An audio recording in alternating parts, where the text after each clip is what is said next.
আমি তো সন্ধে হতে না হতে রেডি হয়ে পড়েছি, সাথে বরমশাইও, আর আমাদের সাথে যাচ্ছে মামা। আমরা যাচ্ছিলাম একটু মেলার দিকে। বাড়ি থেকে বেরিয়েই দেখি রাস্তার উপরে এতটা ভিড় রয়েছে, এটা তো কিছুই নয়, চলো আরো সামনে দেখাচ্ছি। এই যে দেখো, আগের বছর তুলনায় এবছর কিন্তু অনেক ভিড় হয়েছে। এত ভিড়ের জন্য যাতে কোনো গন্ডগোল না লাগে তাই দেখো কতজন পুলিশ এসেছিল। আর আমি তো এটাই বলছিলাম, বাড়িতে ছিলাম, বেশি ছিলাম, কেন যে এলাম, এত পরিমাণে ভিড় কি আর বলবো, সেটা তো তোমরা দেখতেই পাচ্ছ। যদিও বা আমার ঠাকুর দেখা এবছর বারণ ছিল, তাও আমি ভেবেছিলাম মেলা শুধু ঘুরবো, ঠাকুরের সাইডে যাবো না। কিন্তু এখন সেটাও হলো না, তাই বাজারের দিকে চলে এলাম। এসেই তিনজনে মিলে এক একটা করে রোল খেয়ে নিলাম, আর তারপরে চলে এলাম এই মন্দির। এটাই হলো জগন্নাথ মন্দির, আর এর ভেতরে কিন্তু ঠাকুর নেই। তো ঠাকুর তো গেছেন মাসির বাড়ি, তো ওখানটাই রয়েছেন।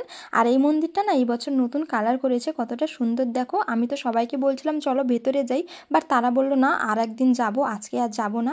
আর দেখো নাইটের ভিউটা ঠিক এরকম ছিল, এইভাবে সাজিয়েছে মন্দিরটাকে, বেশ ভালোই লাগছিল। এখন আমরা বাড়ি চলে এসেছি, আর আজকে রাতের বেলায় হচ্ছিল মাংস, আর মাংসটা এখন ম্যারিনেশন করা হচ্ছিল, যেটা করছিল আমার বরমশাই। এর মধ্যে টক দই দিয়েছিল, আর কিছুটা টক দই আমার জন্য রেখে দিয়েছিল, কারণ আমার টক দই খেতে খুবই ভালো লাগে, সেটা ও জানতো, তাই এইটুকু টক দই আমার জন্য রেখেছিল। টক দইটা ততটাও কিন্তু টক ছিল না।